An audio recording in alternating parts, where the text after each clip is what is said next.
Get the Shiva Mantra MP3 at JasonGallant.ca. Om Namah Shivaya.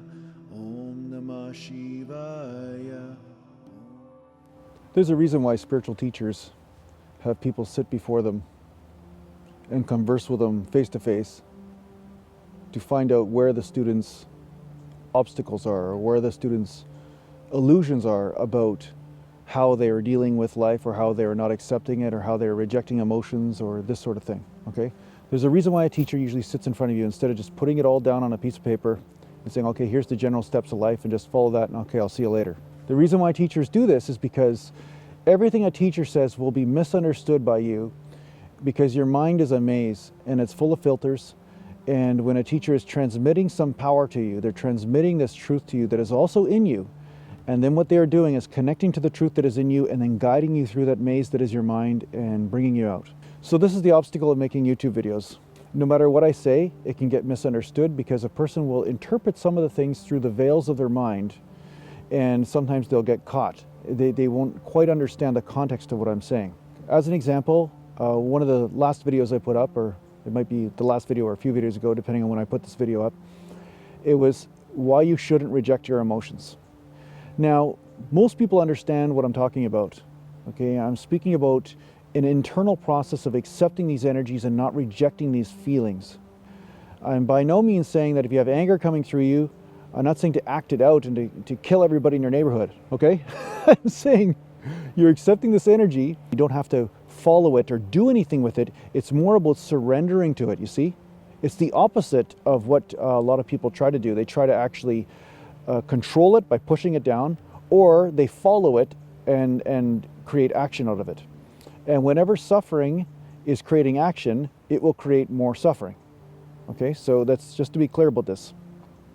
One subscriber just asked the honest question. She goes, am I supposed to control my emotions? Aren't I supposed to do that? Control my emotions so that way negative actions don't come out? And the problem here is that she's misunderstanding self-control with emotional control.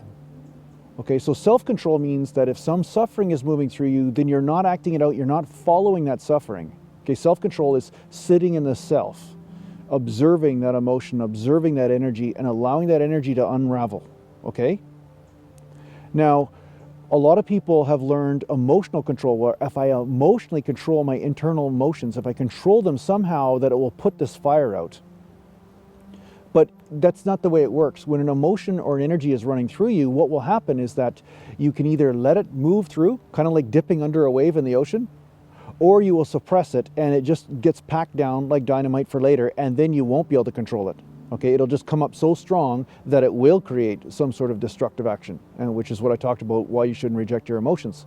Okay, so if you allow the emotions to gobble you up just little bit by little bit, but you sit in the self, you just discipline yourself and center and sit and watch and allow those emotions just to come up and surrender them to the divine, surrender them to the infinite, you know, surrender them to the eternity, whatever word is the right word for you, okay, whatever word resonates with you. Just surrender it to the environment, to the air, to the earth, to everywhere. What will happen is that a divinization will happen, a mystical process that's alchemical. It will actually combine with the balancing effect. The yin and the yang will come together and then balance in harmony. It's only when something is separate that it is destructive, right? But when it becomes whole, then there's nothing to destruct because there is only one, not two. Okay, so this is a mystical process of the heart.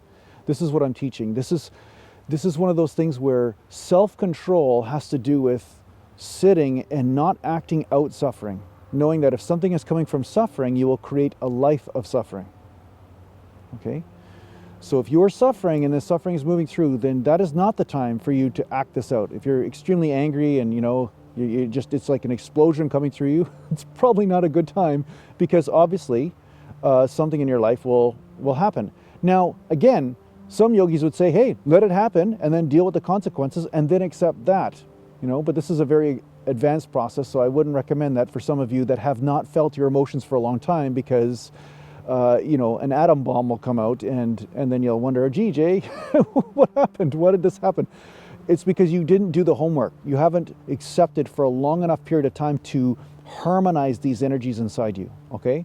So at first, if you've got a lot of backlogged emotions, a lot of backlog suppression going on, what we need to do is make sure you're disciplined, and then you allow the energies to be with you, and you take accountability for that stuff. You don't blame it on anybody else. You take accountability. You say, okay, this is something that's going on inside me. It has nothing to do with the world. This is all about me and what's going on inside of me, and how do I deal with that?